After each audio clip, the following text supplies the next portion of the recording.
नए साल पर पूरा देश जश्न मना रहा है, तो कहीं न कहीं अगले आने वाले साल के आगाज़ के साथ में उस किसान को वो फ़िक्र होनी चाहिए कि मेरे साथ आने वाला वक्त कैसा होगा और उसके लिए अगर मेरे साथी संघर्ष कर रहे हैं तो मैं उस ज़मीन पर पहुँचूँ और मौजूद रहूँ। तो वो लगता है कि आने वाले दौर में और व्यापक होगा फिर ये। आप जब सुबह हो यहाँ देखिए, जो सीकर से आए हैं, झुंझुनू से आए हैं, हनुमानगढ़ से हैं, गंगानगर से हैं, कोटा से हैं, सवाई माधोपुर से हैं, वो किसान हैं कि नहीं हैं, आप खुद देखिएगा। सिंगो बॉर्डर पे जो हैं हरियाणा पंजाब के किसान हैं कि नहीं हैं। अगर बिचौलिए होते, आप 2 लाख बिचौलियों को खड़ा नहीं कर सकते, व्यापारियों को खड़ा नहीं कर सकते। और ये तो कोई छुपी हुई चीज़ नहीं है ना, आप जाके देख सकते हैं, चेक कर सकते हैं कि वो किसान हैं कि नहीं है। कम से कम इस तरह के अनर्गल चीज़ों को तो जगह नहीं मिलनी चाहिए ना। खालिस्तानी का आरोप लगा दिया गया, एक व्यक्ति नहीं पकड़ा गया। यदि खालिस्तानी और माओइस्ट इतना बड़ा आंदोलन चला रहे हैं तो देश के गृह मंत्री कर क्या रहे हैं, पकड़ते क्यों नहीं इन लोगों को? इस तरह के अनर्गल चीजों को इतना समय चलाया सामने आती रही है कि असामाजिक तत्वों को भी इस मंच पर जगह मिल रही है और कहीं ना कहीं वो भड़काया जा रहा है। आज जिस दौर में 31 तारीख की दोपहर जब यहाँ बैरिकेडिंग तोड़ने की बात हुई, उस दौर में मंच पर आप मौजूद थे, लेकिन जो मौका है, जो भीड़ आई कहीं ना कहीं से, कहा गया कि उनको असामाजिक तत्वों की ओर से भड़काया गया था। तो क्या ये कहीं ना कहीं अलग अलग दिशाओं में जा रहा है आंदोलन? जो दिशा आप लोगों ने तय की, क्या उस और बढ़ पा रहे हैं? इतना बड़ा और विशाल आंदोलन इतना संयमित है, मैं तो इससे हैरान हूँ। जो आज की घटना हुई, कोई असामाजिक तत्व नहीं, हमारे बीच के लड़के थे जो बार बार जिनका खून उबल रहा था कि एक और राउंड हो गया, अब तक सरकार ने कुछ नहीं दिया है, अब हम दिल्ली की तरफ कूच करेंगे।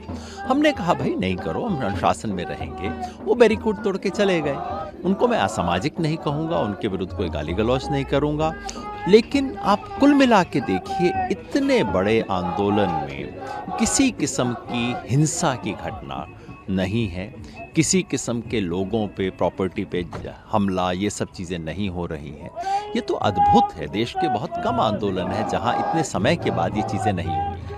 तो ये मान सकते हैं कि अगर देरी हुई 4 तारीख के बाद में, क्योंकि मेरी अभी कुछ देर पहले आपसे जब बात हुई थी तो आपने कहा कि हम आशा के दौर में आगे बढ़ेंगे 2021 के साथ में, अगर 4 तारीख की वार्ता सकारात्मक नहीं रही तो कहीं ना कहीं दिल्ली कूच की रणनीति भी बन सकती है। हम 26 तारीख तक के, 26 जनवरी तक के कोई एक कार्यक्रम की घोषणा जरूर करेंगे। 1 तारीख को तो वो आपको पता लग जाएगा कि क्या एग्जैक्ट घोषणा, 2 तारीख को करेंगे, परसों उसकी घोषणा होगी।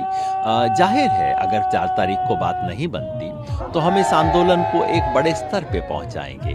इसे एक राष्ट्रीय स्वरूप देना हमारी ज़रूरत भी है और हमारी इच्छा भी है। जब ये राष्ट्रीय होगा, जब आपको भी लगेगा कि हाँ अब तो कर्नाटका में भी इतना हो रहा है, अब तो महाराष्ट्र में भी हो रहा है, तो स्वाभाविक है सरकार को शायद पता लग जाएगा कि ये कितना बड़ा मुद्दा है।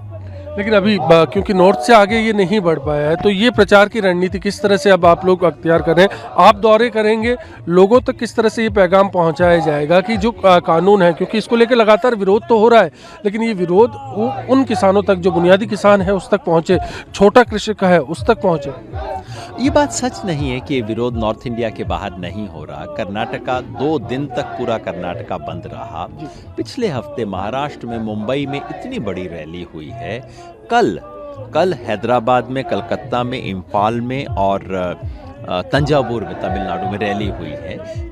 दिक्कत यह है कि ये सारी चीज़ें विजिबल तब होंगी जब मीडिया दिखाएगा, नहीं तो तंजावुर की खबर तंजावुर में दब के रह जाएगी, इम्फाल की खबर नॉर्थ ईस्ट में दब के रह जाएगी।